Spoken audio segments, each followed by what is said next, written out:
Charisma House presents 10 Laws for Success, Keys to Win in Work, Family, and Finance. Written by Pat Robertson, narrated by Kevin Sorbo. Preface. So I turn my mind to understand, to investigate and to search out wisdom and the scheme of things.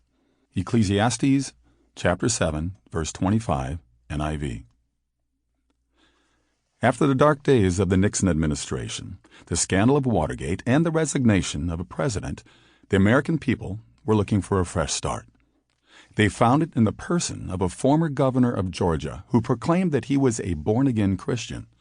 Jimmy Carter was a Sunday school teacher, a longtime member of a small Baptist church, and a person who said that he wanted to be as decent as the American people. In 1976, I traveled to Jimmy Carter's home in Plains, Georgia, and I sat with him on his outside terrace for an interview for my television program, The 700 Club. We talked about domestic issues, the situation of the farmers, the concept of détente with the Russians, and a wide range of social and political issues. In closing, I asked then-Governor Carter if he intended to have born-again Christians in his administration. Up to this point, his answers have been quite forthright. The answer to the last question was somewhat vague. Lou Sheldon, one of our faculty members, was quite close to Jimmy Carter. I asked Lou to ask then-President-elect Carter if he would welcome some suggestions for his official governing team. He replied in the affirmative. So Lou and I went to work compiling a list of faithful Democrats who were distinguished in business or philanthropy and who would make strong candidates for government positions.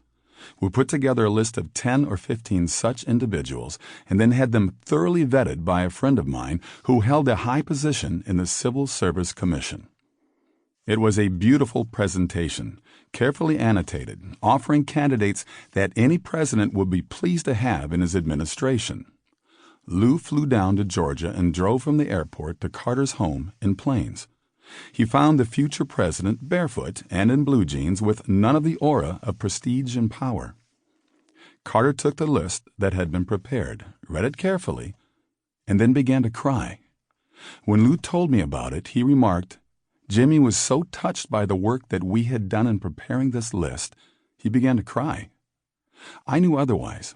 I said, Lou, he didn't cry because we worked so hard. He cried because he's already given his administration over to David Rockefeller and the Trilateral Commission. Regrettably, I was right. The big money people had backed Carter, and they had engineered... Sample complete. Ready to continue?